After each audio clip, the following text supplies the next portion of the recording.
पिछले वीडियो में हम लोग फ़िनाल की चर्चा कर रहे थे और फ़िनाल बनाने की विधि पढ़ रहे थे और दो विधि हम पढ़ चुके थे। पहला कोलतार से और दूसरा क्यूमीन से फ़िनाल हम कैसे प्राप्त करेंगे, और तीसरी विधि है हमारी हैलोएरिन से। तो हैलोएरिन से फ़िनाल बनाना हम इसके पहले भी पढ़ चुके हैं। हैलोएरिन के रासायनिक गुण मतलब क्लोरोबेंजीन का रासायनिक गुण पढ़े थे, तो वहाँ भी हम ये पढ़ चुके हैं रिएक्शन। इसलिए ज़्यादा हम लैंग्वेज नहीं यहाँ पे यूज कर रहे हैं, डायरेक्ट हम रिएक्शन ही लिख रहे हैं। तो दो प्रक्रम वहाँ पे पढ़ाए थे, रसिक प्रक्रम और डाउ प्रोसेस, मतलब दो प्रोसेस, एक रसिक प्रोसेस और एक डाउ प्रोसेस के बारे में पढ़े थे। तो होता क्या है, रसिक में बेंजीन वाष्प पर हाइड्रोजन क्लोराइड गैस और ऑक्सीजन गैस जब हम प्रवाहित करते हैं क्यूप्रिक क्लोराइड की उपस्थिति में 500 केल्विन ताप और उच्च दाब पर हमको क्लोरोबेंजीन प्राप्त होता है। हमारा मेन मकसद क्लोरोबेंजीन नहीं है। रसिक प्रक्रम में यही मतलब कि प्रोसेस है कि हम बेंजीन से स्टार्ट करके फ़िनाल का मतलब कि निर्माण करते हैं। इसलिए हम क्या करते हैं ना, पहले हम बेंजीन से क्लोरोबेंजीन बनाते हैं और रसिक प्रक्रम के द्वारा बनाते हैं। यह औद्योगिक विधि भी है क्लोरोबेंजीन बनाने की। तो क्या करते हैं ना, बेंजीन वाष्प पर हाइड्रोजन क्लोराइड गैस और क्या बोलते हैं ऑक्सीजन गैस के मिश्रण को जब क्यूप्रिक क्लोराइड की उपस्थिति में 500 केल्विन ताप और उच्च दाब पर प्रवाहित करते हैं तो हमको क्लोरोबेंजीन प्राप्त होता है। रिएक्शन लिख लेंगे 26H6 + 2HCl + O2। बाकी ये कंडीशन है हमारा CuCl2 500 केल्विन ताप उच्च दाब पर, तो हमको क्या मिल जाएगा 2C6H5Cl क्लोरोबेंजीन + 2H2O। बस करना क्या है ना कि रसिक प्रक्रम में कि क्लोरोबेंजीन को भाप के साथ ट्रीट कराना है, रिएक्शन कराना है। सिलिकॉन डाइऑक्साइड की उपस्थिति में 800 केल्विन ताप पर हमको क्या प्राप्त होगा, फ़िनाल और हाइड्रोजन क्लोराइड गैस। देखिए हम इसलिए कोई भी वही प्रोसेस व्यापारिक प्रोसेस में यूज किया जाता है जिससे कि रिएक्शन कंप्लीट होने के बाद हमको फिर से कोई ना कोई उसका जो प्रारंभिक पदार्थ है वो हमको मिल जाए। तो यहाँ पे देखिए फिर HCl हमको मिल गया, ये वाष्प के रूप में ही मिलेगा और फिर इसी HCl का यूज करेंगे, बेंजीन को कन्वर्ट करेंगे क्लोरोबेंजीन में और फिर क्लोरोबेंजीन को कन्वर्ट करेंगे फ़िनाल में। ठीक है, तो ये प्रोसेस कंटिन्यूअस चलता रहता है। तो समझ में आ गया होगा, रिएक्शन आप लोग अच्छे से लिख के याद कर लीजिएगा। दूसरा है डाउ प्रोसेस। तो डाउ प्रोसेस में क्या करते हैं, सबसे पहले हम क्लोरोबेंजीन का रिएक्शन NaOH से कराते हैं 573 से 623 केल्विन ताप और 320 वायुमंडलीय दाब पर हमको सोडियम फिनॉक्साइड प्राप्त होता है। क्या बोलते हैं इसको, सोडियम फिनॉक्साइड NaCl + H2O। और सोडियम फिनॉक्साइड का रिएक्शन HCl से करा दें डाइल्यूट HCl के साथ। तो होता क्या है, अदला बदली हो जाता है, मतलब जहाँ पे Na है वहाँ पे H चला जाएगा और NaCl अलग हो जाएगा। तो क्या इसी को बोलते हैं sodium phenoxide C6H5ONa। Sodium phenoxide + HCl reaction होगा तो क्या बनेगा, फ़िनाल + NaCl। तो क्लोरोबेंजीन से दोनों प्रोसेस में क्लोरोबेंजीन से ही हम फ़िनाल बना रहे हैं। इसमें क्या करते हैं, क्लोरोबेंजीन पर भाप प्रवाहित करते हैं, सिलिकॉन डाइऑक्साइड की उपस्थिति में 800 केल्विन ताप पर फ़िनाल मिलता है, HCl मिलता है। डाउ प्रोसेस में क्या होता है, क्लोरोबेंजीन का रिएक्शन करा के पहले हम सोडियम फिनॉक्साइड बनाते हैं, NaOH से अभिक्रिया कराते हैं। तो उसके बाद इसी सोडियम फिनॉक्साइड की डाइल्यूट HCl से अभिक्रिया कराते हैं तो क्या होता है C6H5OH और NaCl प्राप्त होता है। ये दोनों विधियाँ फ़िनाल के विरेचन की व्यापारिक या औद्योगिक विधियाँ हैं। क्लियर। अब बोला है बेंजीन सल्फोनिक अम्ल से। बेंजीन सल्फोनिक अम्ल ये प्रयोगशाला विधि है। कैसे प्राप्त करेंगे, बेंजीन से फ़िनाल। तो ये प्रोसेस भी आप यूज कर सकते हैं। बेंजीन से बेंजीन सल्फोनिक अम्ल प्राप्त करना आप पढ़ चुके हैं, शायद जानते भी होंगे कि बेंजीन का जब हम सल्फोनीकरण कराते हैं तो हमको बेंजीन सल्फोनिक अम्ल प्राप्त होता है। बेंजीन की 3 प्रतिस्थापन अभिक्रिया जब फर्स्ट ईयर में आप पढ़ रहे थे तो बताया भी गया था कि बहुत ही इम्पॉर्टेंट है। बेंजीन का क्लोरीनेशन, बेंजीन का नाइट्रेशन, बेंजीन का सल्फोनेशन और फ्रीडल क्राफ्ट एल्काइलेशन और फ्रीडल क्राफ्ट एसाइलेशन। ये 5 जो प्रतिस्थापन अभिक्रियाएँ थी ये बहुत ही इम्पॉर्टेंट है। जितना भी मतलब कि एरोमेटिक रिएक्शन पढ़ेंगे आप, सब में उसका यूज होगा। तो हम यहाँ पे डायरेक्ट क्या लिखे हैं कि बेंजीन सल्फोनिक अम्ल से। इस विधि में बेंजीन सल्फोनिक अम्ल को सोडियम हाइड्रोक्साइड ठोस के साथ 573 केल्विन ताप पर गलित करते हैं। कहने का मतलब बेंजीन सल्फोनिक अम्ल और ठोस OH को लेकर के दोनों को एक साथ हम फ्यूज करते हैं, पिघलाते हैं, गलाते हैं, जिससे सोडियम फिनाक्साइड तथा सोडियम सल्फाइड बनता है। सोडियम फिनाक्साइड प्राप्त हो गया। अब सोडियम फिनाक्साइड से फिनाल बनाना कितना ईजी है। सोडियम फिनाक्साइड को तनु HCl के साथ अभिक्रित करने पर फिनाल प्राप्त होता है। बहुत ही आसान रिएक्शन है, तो आपको मतलब कि बिल्कुल बिना टेंशन के आराम से एक बार लिख करके याद कर लेंगे। और जितने भी मतलब ये एरोमेटिक वाले पार्ट हैं ऑर्गेनिक के, सेकंड पेपर के, ये केमिस्ट्री के, ऑर्गेनिक केमिस्ट्री के, इसके रिएक्शन काफ़ी इजी होते हैं, बहुत ही आसान होते हैं और सब नंबर गेनिंग होते हैं। तो अच्छे से पढ़ लेंगे तो बहुत ही आपका मतलब कि काम आसान हो जाएगा और जो चाहेंगे वो नंबर आपको गेन कर सकते हैं। SO3H रिएक्शन कराएंगे NaOH से, करना कुछ नहीं, NaOH रिएक्शन हुआ, SO3H NaOH ONAH करने का मतलब ये इतना पार्ट, ये ON है, ये जाके जुड़ेगा और SO3H वहाँ से हटेगा और यहाँ से जुड़ेगा तो क्या बन जाएगा Na2SO3 Na2SO3 करने का मतलब ON सीधा सीधा हम लिख सकते हैं यहाँ पे। वैसे ये जो ये यहाँ पे SO3H हम लिखते हैं ना, यस से बॉन्डिंग नहीं होती है, ऑक्सीजन से ही होती है। तो कहने का मतलब सीधा सीधा क्या करो, तुरंत हटाओ इसको, यहाँ पे ON लगाओ, क्या बना सोडियम फिनाक्साइड और Na2SO3 sodium sulphide plus water. ठीक है, ये रिएक्शन आप याद कर लेंगे। SO3H इसको क्या बोलते हैं, बेंजीन सल्फोनिक अम्ल रिएक्शन करेगा, क्या बनेगा सोडियम फिनाक्साइड। टेम्परेचर एकदम याद कर लीजिएगा 573 केल्विन, इसलिए कि मैक्सिमम रिएक्शन जो होता है ना ऐसे ही करके दे देगा, लिख देगा, ये बनाएगा, यहाँ पे टेम्परेचर नोट कर देगा, प्रोडक्ट कहेगा, बताओ क्या होगा। तो टेम्परेचर बहुत इंपॉर्टेंट है, ये टेम्परेचर आपको याद करना पड़ेगा। SO3H 3NaOH 573 केल्विन हीट करेंगे sodium phenoxide, sodium sulphide Na2SO3 sodium sulphide, तो लास्ट में एकदम ध्यान रखिएगा, सोडियम सल्फेट Na2SO4 होता है, सल्फाइड है Na2SO3 H2O बनेगा। बाकी ये तो क्लियर है। C6H5ON है, सोडियम फिनाक्साइड HCl से कराओगे C6H5OH प्लस NaCl, फिनाल मिल गया। क्लियर, ये है प्रयोगशाला विधि। ठीक है, अगला है बेंजीन डाइजोनियम क्लोराइड से। बेंजीन डाइजोनियम क्लोराइड बनाना हम बता चुके हैं इसके पहले, डाईएजोटाइजेशन रिएक्शन इसके पहले आप पढ़ चुके हैं, इसलिए हम उसको रिपीट नहीं करते हैं। तो ये भी बेंजीन से ही बेंजीन डाइजोनियम क्लोराइड बनाते हैं, मतलब कि HNO2 और HCl 0 से 5 डिग्री सेंटीग्रेड टेम्परेचर होता है तो हमको बेंजीन डाइजोनियम क्लोराइड प्राप्त होता है। तो हम क्या करते हैं ना, बेंजीन डाइजोनियम क्लोराइड के जलीय विलयन को गर्म करने पर वह जल अपघटित होकर फिनाल देता है, डायरेक्ट, कुछ करना ही नहीं है। यह बेंजीन डाइजोनियम क्लोराइड C6H5N2Cl भी लिखते हैं, इसकी जगह पर आप लिख सकते हो C6H5N2Cl। यह बेंजीन डाइजोनियम क्लोराइड पानी के साथ हीट कर देना है। सिर्फ करना क्या है, नाइट्रोजन गैस अलग हो जाएगा, एक HCl अलग हो जाएगा और OH आकर के जुड़ जाएगा। वाटर का मतलब H प्लस और OH माइनस, ये OH जोड़ दो, एक H के साथ Cl को लगा दो, N2 को बाहर कर दो, C6H5OH plus N2 plus HCl, ये हमारा क्या मिल गया, फिनाल। क्लियर, रिएक्शन आप पढ़ते जाएँ, रटते जाएँ, एक बार दो बार लिखेंगे याद हो जाएगा, बहुत बड़ी प्रॉब्लम नहीं होगी। ये भी क्वेश्चन ऐसे कैसे प्राप्त करेंगे, बेंजीन से क्लोरोबेंजीन। बेंजीन से क्लोरोबेंजीन बनाने के लिए आप रासायनिक प्रक्रम यूज कर सकते हो, अगर नहीं करते तो डाउ प्रोसेस का यूज कर सकते हो। अगर ये भी नहीं कर सकते, अगर स्पेशल रासायनिक डाउ नाम लिखेगा तब तो आपके लिए प्रॉब्लम बढ़ जाएगी, इसलिए कि रिएक्शन वही दिखाना पड़ेगा जो डाउ प्रोसेस और रासायनिक प्रक्रम में यूज होता है। लेकिन अगर पूछेगा कैसे प्राप्त करेंगे बेंजीन से फिनाल, तो हम क्या करेंगे, कितना ईजी है। ईजी का मतलब क्या करोगे, कहने का डायरेक्ट बेंजीन का क्लोरीनेशन करा दो, क्लोरोबेंजीन तुमको मिल जाएगा। क्लोरोबेंजीन को कन्वर्ट कर दो बेंजीन डाइजोनियम क्लोराइड में, बेंजीन डाइजोनियम क्लोराइड मिल गया, वाटर से ट्रीट करा दो, phenol, nitrogen, HCl। Clear. Grignard अभिकर्मक, phenyl magnesium bromide, alkyl magnesium halide is known as Grignard reagent.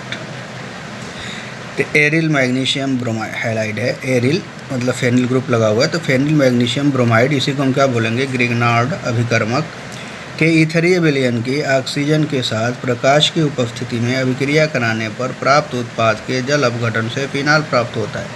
Reaction पे आते हैं हम डायरेक्ट। यह हमारा फेनिल मैग्नीशियम ब्रोमाइड शुष्क स्तर ऑक्सीजन से रिएक्शन कराएंगे, कुछ हुआ नहीं, C6H5 ऑक्सीजन इसी के अंदर आगे घुस गया, C6H5OMgBr, C6H5OMgBr, reaction H2OH plus OH minus C6H5OH और एक H और OH मिलके OH, ये बन जाएगा हमारा C6H5। यहाँ से मान लो एक O है, ये है, H ले लेगा, क्या बना लेगा OH, C6H5OH, और फिर H2O का भी OH बचा हुआ है तो लिख लो MgOHBr, MgOHBr। ठीक है, रिएक्शन आसान है, कुछ दिक्कत नहीं है, ईजी है, हो जाएगा, कोई प्रॉब्लम नहीं होगी। अगला है सैलिसिलिक अम्ल से आर्थो हाइड्रॉक्सी बेंजोइक एसिड को हम सैलिसिलिक अम्ल बोलते हैं, जानते भी हैं आप लोग। तो सैलिसिलिक अम्ल को सोडा लाइम के साथ गर्म करने पर पहले सोडियम फिनॉक्साइड बनता है, जिसके जल अपघटन से फिनाल प्राप्त होता है। तो सैलिसिलिक अम्ल को जब हम सोडा लाइम के साथ रिएक्शन कराते हैं ना, तो ये सीधे ये पूरा ग्रुप ये कार्बन डाइऑक्साइड के रूप में बाहर हो जाएगा CO2, और ये H जाके यहाँ पे जुड़ गया, O के साथ जाके Na जुड़ जाता है, Na है ये है, एक Na जाके जुड़ गया, वो Na बन गया, बाकी 2 Na बचेगा, Na2 और CO2 यहाँ से निकला हुआ है, और एक O यहाँ से मिल जाएगा, Na2CO3 हो जाएगा, कोई प्रॉब्लम ही नहीं होगी, लिख सकते हैं। क्या करना है, सैलिसिलिक अम्ल आर्थो हाइड्रॉक्सी बेंजोइक एसिड भी बोलते हैं, या 1,2 हाइड्रॉक्सी बेंजोइक एसिड भी नाम होगा इसका। आर्थो हाइड्रॉक्सी बेंजोइक एसिड ऐसे क्या कर सकते हो, UPSC नाम लिखो तो क्या हो जाएगा 2 hydroxy benzoic acid. Soda lime NaOH और कैल्शियम ऑक्साइड के मिश्रण को हम सोडा लाइम बोलते हैं। 300 केल्विन ताप पर रिएक्शन होगा, सब कुछ खत्म करके डायरेक्ट क्या लिख दो, phenoxide, sodium phenoxide, sodium carbonate और जल। ठीक है, सोडियम कार्बन अब फिनॉक्साइड मिल गया ध्यान से, तो बनाना बहुत कई बार लिख चुके हो, याद होगा। क्या करते हैं, डाइल्यूट HCl से ट्रीट कराएंगे, तुरंत फिनाल मिलेगा NaCl। ये बनाने की विधियाँ थी, फिनाल बनाने की विधि 7 विधि हम लिखवा चुके हैं, तो आप लोग पढ़ लीजिएगा, काफ़ी आसान है, और एक बार एक एक करके पढ़ लेंगे। मैक्सिमम रिएक्शन इसमें से 1-2 रिएक्शन जो हैं वो हम मतलब कि हेलो एरिन में भी पढ़ चुके हैं, तो इसलिए हमको याद भी होगा। अब फिनाल की प्रॉपर्टी के बारे में आते हैं। फिनाल के गुण क्या हैं, फिनाल के गुण मतलब भौतिक गुण क्या है। तो शुद्ध अवस्था में यह रंगहीन विशिष्ट गंधयुक्त सुई की आकृति का क्रिस्टलीय ठोस है। ठोस 2 प्रकार के होते हैं, पढ़े हैं आप लोग, एक क्रिस्टलीय और एक अक्रिस्टलीय ठोस। तो शुद्ध ठोस किसको कहते हैं, क्रिस्टलीय ठोस ही शुद्ध ठोस होते हैं, ट्रू सॉलिड बोले जाते हैं, और अक्रिस्टलीय ठोस को हम सूडो सॉलिड्स बोलते हैं, मतलब फाल्स सॉलिड, झूठे ठोस। ठीक है, ये शुद्ध ठोस है। भौतिक गुण, शुद्ध अवस्था में रंगहीन होगा, फिनालिक स्पेशल गंध होगी, इसकी आकृति सुई मतलब निडल की तरह से इसकी आकृति होगी, क्रिस्टलीय ठोस है। इसका गलनांक 314 केल्विन और क्वथनांक 455 केल्विन है। इस जल में अल्प विलेय है, जबकि देख रहे हैं कि फिनाल है, फिनाल के साथ OH ग्रुप लगा हुआ है, मतलब बेंजीन रिंग के साथ, और ऑक्सीजन से हाइड्रोजन जुड़ा हुआ है। ऑक्सीजन से हाइड्रोजन जुड़ने का मतलब हो गया हाइड्रोजन बॉन्डिंग करता होगा जल के साथ, लेकिन फिर भी क्या है, जल में अल्प विलेय है, परंतु ईथर तथा अल्कोहल में विलेय है। वायु के संपर्क में आने पर इसका रंग गुलाबी हो जाता है, इसे लिखा है शुद्ध अवस्था में रंगहीन है। इसका मतलब वायु के संपर्क में तो आ ही जाएगा रखेंगे तो वास्तव में कलर इसका कैसा दिखेगा, गुलाबी कलर का। वायु के संपर्क में आने पर इसका रंग गुलाबी। क्वेश्चन पूछता है कभी फिनाल का रंग गुलाबी क्यों हो जाता है, तो वायु के संपर्क में आने पर फिनाल का रंग गुलाबी हो जाता है। विषैला पदार्थ है, खा लेंगे, ज़्यादा यूज कर लेंगे अगर मुंह में चला गया तो नुकसान करता है। त्वचा के संपर्क में आने पर फफोले उत्पन्न करता है, त्वचा के संपर्क में आएगा तो पूरा चेहरे पर आपका फफोला ये फफोलेदार दाना होना निकल जाएगा। ठीक है, तो इसको मतलब ये प्रॉपर्टी है जनरल किसकी, फिनाल की। क्लियर। अंतरा आणविक हाइड्रोजन आबंध बनने के कारण फिनाल का क्वथनांक 455 केल्विन, टालविन 384 तथा क्लोरोबेंजीन के क्वथनांक से उच्च होता है। जबकि अगर मॉलिक्यूलर वेट की बात करें तो टालविन और क्लोरोबेंजीन का अणुभार लगभग फिनाल के इक्वल ही होता है, लेकिन फिर भी फिनाल का क्वथनांक टालविन और क्लोरोबेंजीन से अधिक होता है। क्यों, इसलिए कि क्लोरोबेंजीन और टालुइन में हाइड्रोजन बॉन्डिंग नहीं होती है, जबकि फिनाल हाइड्रोजन बॉन्डिंग करता है। ठीक है, अब देखिए वही हम बताए हैं कि जल में अल्प विलेय क्यों होता है। तो फिनाल की जल में कम विलेयता का कारण ये है कि फिनाल के अध्रुवीय फेनिल समूह, दो समूह होते हैं ना, एक अध्रुवीय होता है नॉन पोलर जो उसका जो फेनिल ग्रुप है, और का आकार ध्रुवीय OH समूह के आकार से अधिक होता है। फलस्वरूप अंतराणुक हाइड्रोजन बंध की प्रबलता कम रहती है। ये हमारा ये जो इतना पार्ट है ये नॉन पोलर है, और ये OH वाला जो पार्ट है ये पोलर पार्ट है। हाइड्रोजन बॉन्डिंग तो हो रही है लेकिन OH की तुलना में इसकी साइज़ बहुत ज़्यादा बड़ी होती है, जिसकी वजह से अंतराणुक हाइड्रोजन बॉन्डिंग का कोई खास असर नहीं दिखता है, जिसकी वजह से जल में अल्प विलय होता है। अगर क्वेश्चन पूछेगा फिनाल हाइड्रोजन बॉन्डिंग जल के साथ बनाता है फिर भी जल में अल्प विलय है, ऐसा क्यों होता है?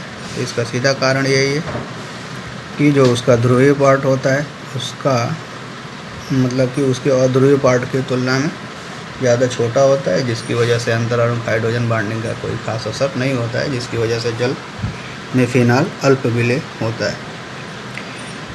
अब फिनाल के रासायनिक गुण। फिनाल निम्नलिखित अभिक्रियाएं देता है। फिनालिक OH समूह की अभिक्रियाएं। फिनाल में एक OH समूह होता है तो उसके लिए एक रिएक्शन देगा।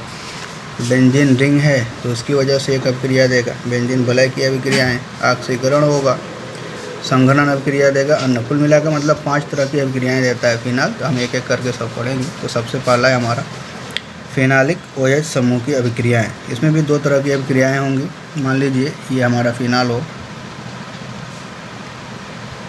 और H, इसकी वजह से हम रिएक्शन पढ़ना है। तो एक तो कंडीशन होता है कि ये बॉन्ड ब्रेक हो, इसकी वजह से अभिक्रिया, और एक होगा हमारा ये बॉन्ड ब्रेक हो, इसकी वजह से अभिक्रिया। मतलब 2 टाइप का रिएक्शन यही देगा खुद। इसमें सबसे पहला हम फिनालिक समूह की अभिक्रियाएं। तो फिनाल OH समूह के कारण निम्नलिखित अभिक्रियाएं देता है। तो सबसे पहला हमारा है फिनाल के OH आबंध के विदनल के कारण अभिक्रियाएं। मतलब ये बॉन्ड टूटेगा, इसके कारण रिएक्शन क्या होगा, ये बॉन्ड टूटेगा, इसके कारण। इन अभिक्रियाओं में OH समूह से हाइड्रोजन का प्रतिस्थापन हो। OH से हाइड्रोजन निकलेगा। अब हाइड्रोजन निकलेगा तो OH से हाइड्रोजन निकलने का मतलब किस रूप में निकलेगा? ऑक्सीजन और हाइड्रोजन के अगर इलेक्ट्रोनेगेटिविटी की तुलना करें तो किसकी इलेक्ट्रोनेगेटिविटी ज़्यादा होती है? ऑक्सीजन की। हाइड्रोजन की कम होगी। इसका मतलब हाइड्रोजन H+ के रूप में निकलेगा। अगर H+ के रूप में निकलता है इसका मतलब फिनाल एसिड की तरह से बिहेव करेगा। और फिनाल की इन प्रतिस्थापन अभिक्रियाओं में OH समूह से हाइड्रोजन का प्रतिस्थापन होता है। अम्लीय प्रकृति सबसे पहले पढ़ेंगे। तो फिनाल एक दुर्बल अम्ल है। इसके Ka का मान, वियोजन स्थिरांक का मान 1.3 × 10⁻⁻10 होता है। यह नीले लिटमस को लाल कर देता है। इसकी अम्लता बेंजोइक अम्ल की अपेक्षा कम होती है। तो नीले लिटमस को लाल क्यों करता है? कि इसलिए इसमें से H+ मिल जाता है। यह केवल प्रबल क्षारकों तथा सक्रिय धातुओं के साथ ही अभिक्रिया करके लवण बनाता है। या तो प्रबल क्षारक से रिएक्शन करेगा तब साल्ट बनाएगा, या सक्रिय धातु जैसे सोडियम, पोटेशियम और कैल्शियम से रिएक्शन करेगा तब बनाएगा। तो यह केवल प्रबल क्षारकों तथा सक्रिय धातुओं से ही साथ ही अभिक्रिया करके लवण बनाता है। रिएक्शन है फिनाल प्लस NaOH रिएक्शन होगा तो फिनाक्साइड बनेगा, सोडियम फिनाक्साइड प्लस जल। ठीक है। या अगर फिनाल है और सक्रिय धातु सोडियम से अभिक्रिया करेगा तो कहें कि अम्ल सक्रिय धातुओं से अभिक्रिया करके हाइड्रोजन गैस उत्पन्न करते हैं। अगर ये अम्लीय गुण दिखाता है तो Na से रिएक्शन करेगा, फिर यही सोडियम फिनाक्साइड बनेगा और हाइड्रोजन गैस रिलीज होगी। ठीक है। फिनाल की अम्लीय प्रकृति का कारण क्या है? अम्लीय गुण क्यों दिखाता है? तो फिनाल की अम्लीय प्रकृति की व्याख्या निम्न प्रकार से की जा सकती है। सबसे पहला कारण है रेजोनेंस द्वारा। अनुनाद होता है फिनाल में, अनुनाद। थोड़ा सा याद करेंगे अब। कारण अनुनाद। फिनाल में बेंजीन रिंग पर OH समूह जुड़ा रहता है, जानते हैं, जो +M तथा +R प्रभाव व्यक्त करता है। M और R प्रभाव आप पढ़े थे, मेसोमेरिक इफेक्ट, मेसोमेरिक प्रभाव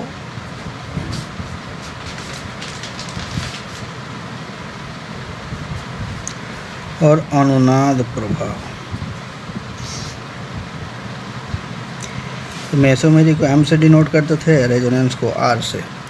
तो होता क्या है ना, कहीं भी ये कहाँ पर रेजोनेंस किस कंपाउंड में पाया जाता है? रेजोनेंस या क्या बोलते हैं इसको, अनुनाद। जहाँ पे हमको कॉन्जुगेट पोजीशन पे डबल, मान लीजिए यहाँ पे प्लस चार्ज हो, यहाँ पे ये हो और यहाँ पे माइनस हो, इस तरह का कोई कंडीशन बने या ऐसा हो, ये वाला ये वाला डबल सिंगल डबल, ऐसे मतलब अल्टरनेट पोजीशन पर डबल सिंगल डबल हो या प्लस डबल बॉन्ड फिर माइनस हो, ऐसे करके कंडीशन होता है। तो वहाँ पे हमारा मेसोमेरिक प्रभाव होता है। तो वही जब रिंग में दिखने लगता है तो रेजोनेंस होता है। ठीक है, वैसे कापी निकाल के एक बार देख लेंगे तो कोई प्रॉब्लम नहीं होगी। फर्स्ट ईयर की कापी देख के एक बार पढ़ लीजिएगा इस प्रभाव को। तो प्रभाव में सबसे इम्पॉर्टेंट इसमें कब प्लस आर होगा, कब माइनस आर होगा, यही सबसे ज़्यादा समझना है हमको। प्लस आर का मतलब जब इलेक्ट्रॉन रिंग की ओर ट्रांसफ़र हो रहे हों, तो याद कर लीजिएगा, जब इलेक्ट्रॉन बेंजीन रिंग की ओर प्रतिस्थापित हो रहे हों तो प्लस आर प्रभाव होता है। और जब रिंग से बाहर निकल रिंग से दूर जा रहे हों, मतलब प्रतिस्थापित ग्रुप की ओर आकर्षित हो रहे हों, तो क्या हो जाएगा, माइनस आर प्रभाव। तो बेंजीन रिंग पर OH समूह जुड़ा रहता है जो प्लस M तथा प्लस आर प्रभाव व्यक्त करता है। कॉन्जुगेशन यहाँ पे दिखेगा, लोन पेयर सिंगल डबल फिर सिंगल डबल फिर सिंगल डबल फिर अभी दिखा रहे हैं।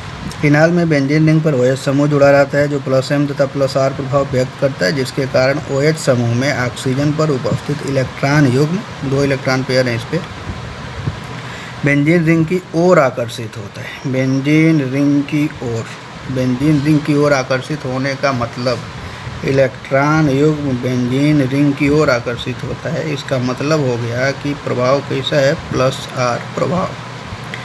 तथा संपूर्ण रिंग में अनुनाद के कारण विस्थानीकृत हो जाता है, मतलब अपना पूरे रिंग में फैल जाता है 1 बाय 1 करके।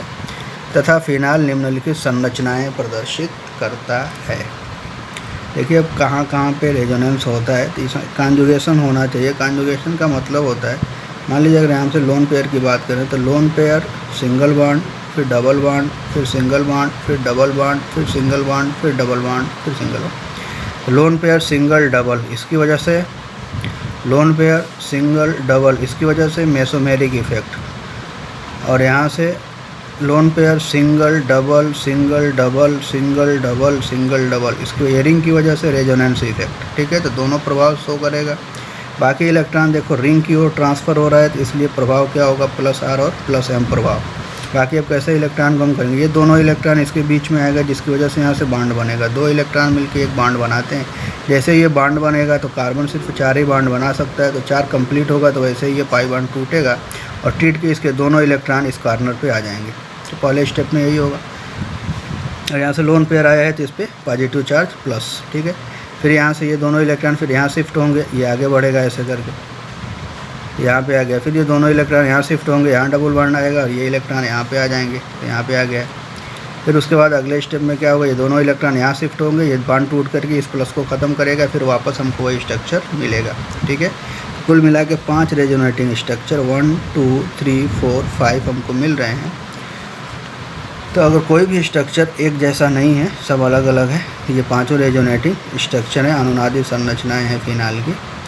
ठीक है, इसकी वजह से क्या होता है, अब देखोगे यहाँ पे इस पे प्लस चार्ज हो जाता है, ऑक्सीजन पे प्लस चार्ज, ऑक्सीजन पे प्लस चार्ज, ऑक्सीजन पे प्लस चार्ज। ऑक्सीजन एक इलेक्ट्रोनेगेटिव एलिमेंट है और उस पर जब धनावेश आता है तो इसकी वजह से थोड़ा सा वो मतलब कंफर्टेबल फील नहीं करता है और इसकी स्टेबिलिटी में थोड़ी कमी आ जाती है। इसके चर्चा हम इसलिए कर रहे हैं कि अभी आगे इसके बारे में हमको बताएंगे थोड़ा सा, देखिएगा। पहले देखते हैं फर्स्ट, सेकंड, थर्ड और फोर्थ संरचनाओं में OH समूह में ऑक्सीजन परमाणु पर धनावेश उत्पन्न हो जाने के कारण OH आबंध के इलेक्ट्रॉन को अपनी ओर आकर्षित कर लेता है, जिससे OH आबंध दुर्बल हो जाता है। फलस्वरूप हाइड्रोजन परमाणु प्रोटॉन की भांति बाहर निकल जाता है। इसका मतलब स्टेबिलिटी इसकी कम हो जाएगी। O पर प्लस आने का मतलब ना ये थोड़ा डिस्टर्ब हो जाएगा, इस डिस्टर्बिंग की वजह से ये बॉन्ड लूज हो जाएगा, हल्का हो जाएगा और हल्का होने की वजह से ये H+ के रूप में बाहर निकल जाएगा। वही कह रहा है कि सेकेंड, थर्ड और फोर्थ संरचनाओं में OH समूह में ऑक्सीजन परमाणु पर धनावेश उत्पन्न हो जाने के कारण OH आबंध मतलब O और H आबंध के इलेक्ट्रॉन को अपनी ओर आकर्षित कर लेता है तथा इससे OH आबंध दुर्बल हो जाता है। फलस्वरूप हाइड्रोजन परमाणु प्रोटॉन की भांति बाहर निकल जाता है प्रोटॉन की तरह। लेकिन अल्कोहल में अगर ये देखें, अल्कोहल में इस प्रकार अनुनाद संभव नहीं होता, इस कारण वे लिटमस के प्रति उदासीन होते हैं। अभी देखो H+ के रूप में ये निकल रहा है, लेकिन ये स्टेबिल बिल्कुल कम अस्थायी होता है। तो कोई भी कंपाउंड जब प्रोडक्ट बनाता है या जब उसमें उसके अंदर कन्वर्जन आता है, तो अगर वो अधिक अस्थाई मतलब कि कंपाउंड प्राप्त होता है उसको, तभी रिएक्शन सूटेबल होता है, फॉरवर्ड डायरेक्शन में जाता है, वरना नहीं। तो यहाँ पे देखो अधिक अस्थाई एल्कोहल, लेकिन जैसे ही हम इसको वाटर का ये लोन पेयर जो ऑक्सीजन का है एक हाइड्रोजन को लेता है, तो O पर माइनस और O पर माइनस ये एल्कोक्साइड आयन बनता है, लेकिन बहुत ही कम अस्थाई होता है, जिसकी वजह से इस हाइड्रोजन का कोई खास H+ का इफेक्ट नहीं होता और लिटमस का कलर चेंज नहीं होता है। क्वेश्चन पूछता है कि फिनाल और एल्कोहल में कौन अधिक अम्लीय है और क्यों? इसलिए कि फिनाल में रेजोनेंस पाया जाता है, एल्कोहल में कोई रेजोनेंस नहीं होता है, इसलिए फिनाल अधिक अम्लीय होता है, रेजोनेंस कम। और क्या बोलते हैं इसके बाद, इसका क्या नाम है, एल्कोहल कम अम्लीय होता है, इसलिए कि रेजोनेंस के कारण फिनाल का जो नया मतलब कि फिनॉक्साइड आयन बनेगा वो अधिक स्टेबल होगा, जबकि एल्कोक्साइड आयन में कोई रेजोनेंस नहीं होता है, इसलिए इसकी स्टेबिलिटी कम होती है। तो हम कह सकते हैं कि फिनाल प्रबल अम्ल है एल्कोहल की तुलना में।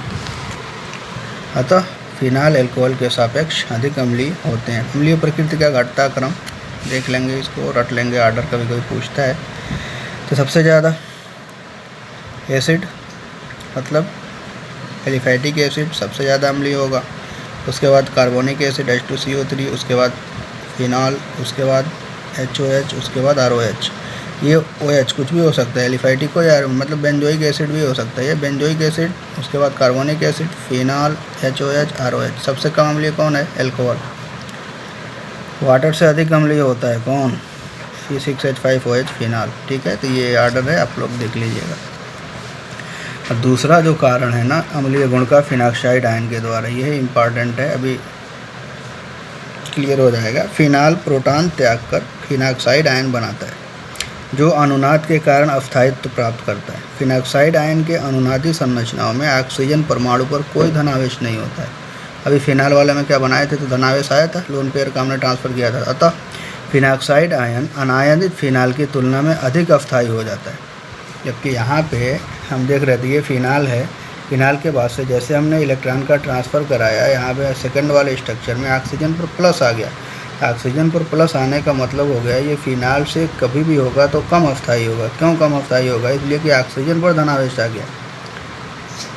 ठीक है, लेकिन वही अगर फिनॉक्साइड के बारे में बात करें तो फिनॉक्साइड आयन में हम रेजोनेंस स्ट्रक्चर अभी बना के हम दिखा रहे हैं, तो एक भी ऑक्सीजन पर धनावेश उत्पन्न नहीं होगा, ऑक्सीजन परमाणु पर कोई धनावेश नहीं होता है। तब फिनॉक्साइड आयन अनायनित फिनाल की तुलना में अधिक अस्थायी हो जाता है, क्योंकि फिनाल के OH समूह के +M प्रभाव की तुलना में फिनॉक्साइड आयन के ऋणावेशित ऑक्साइड आयन का +M प्रभाव अधिक प्रबल होता है, फलस्वरूप प्रोटॉन देकर अम्लीय गुण व्यक्त करता है। जैसे देखिए ये फिनाल है, यहाँ से ले लिया ऑक्सीजन को, तो फिनॉक्साइड आयन बन गया, ऊपर माइनस और H3O+, फिनॉक्साइड आयन। अब यहाँ पे रेजोनेंस देखो, ये माइनस है, ये दोनों इलेक्ट्रॉन इधर ट्रांसफ़र, ये इधर दोनों इलेक्ट्रॉन एकदम बिल्कुल मतलब क्या बोलते हैं ना इसको, स्टेबल है। यहाँ पे नेगेटिव चार्ज, फिर ये इधर ट्रांसफ़र हुआ, ये बॉन्ड रूट के यहाँ पे गया, फिर यहाँ पे ये सेकंड बना, यहाँ पे नेगेटिव चार्ज, फिर अगले स्टेप में ये दोनों इलेक्ट्रॉन इसके बीच में मिलकर बॉन्ड बनाएंगे और दोनों इलेक्ट्रॉन इस कॉर्नर पे जाएगा, यहाँ पे नेगेटिव चार्ज, फिर ये वापस, फिर वैसे ही हमको मिल गया फिनॉक्साइड आयन। इसमें कहीं भी देखोगे किसी भी स्ट्रक्चर में तो ऑक्सीजन पे धनावेश दिखाई नहीं दे रहा है। इसका मतलब फिनॉक्साइड आयन का रेजोनेंस अधिक स्टेबल है फिनाल की तुलना में। इसलिए अगर स्टेबिलिटी की बात करें तो फिनॉक्साइड आयन ज़्यादा स्टेबल होगा फिनाल के रेजोनेंस से। फिनाल की अम्लीयता पर प्रतिस्थापियों का प्रभाव, इसको हम अभी नहीं चर्चा करते हैं, बस यहीं तक क्लियर है। एक दो बार स्ट्रक्चर बना के देख लीजिएगा। ये फिनॉक्साइड आयन क्वेश्चन पूछता है ना कि एथिल अल्कोहल और फिनाल में कौन अधिक अम्लीय है तथा क्यों। तो एथिल अल्कोहल और फिनाल में अधिक अम्लीय कौन होगा? फिनाल। इसलिए फिनाल होगा कि फिनाल फिनॉक्साइड आयन बनाता है और फिनॉक्साइड आयन रेजोनेंस के कारण अस्थायी होता है, जबकि एथिल अल्कोहल एथॉक्साइड आयन बनाता है, लेकिन एथॉक्साइड आयन रेजोनेंस शो नहीं करता है, इसलिए फिनॉक्साइड आयन बनने और फिनॉक्साइड आयन में रेजोनेंस के कारण फिनाल का फिनॉक्साइड आयन अधिक अस्थायी होता है, जिसकी वजह से वह अधिक अम्लीय होता है, जबकि एल्कोक्साइड आयन में रेजोनेंस नहीं होता है, इसलिए वह कम अस्थायी होता है तथा कम अस्थायी होने के कारण उसका अम्लीय गुण फिनाल की तुलना में कम होता है। एक दो लाइन का रिएक्शन, बस सीधा मतलब वही है कि रेजोनेंस के कारण मतलब क्या होता है, H+ निकलने के बाद चाहे अल्कोहल हो चाहे फिनाल हो, तो फिनाल से H+ निकलेगा तो फिनॉक्साइड आयन बनाएगा, और अल्कोहल से एथिल अल्कोहल से H+ निकलेगा तो एथॉक्साइड आयन बनाएगा। लेकिन फिनाल का फिनॉक्साइड आयन रेजोनेंस के कारण अधिक स्टेबल होगा, जिसकी वजह से इसका अम्लीय गुण ज़्यादा होगा, जबकि एथिल अल्कोहल से हाइड्रोजन निकलने की वजह से बना एथॉक्साइड आयन में कोई रेजोनेंस नहीं होता है, इसलिए वह कम अस्थायी होता है और फिनाल की तुलना में कम अम्लीय होता है।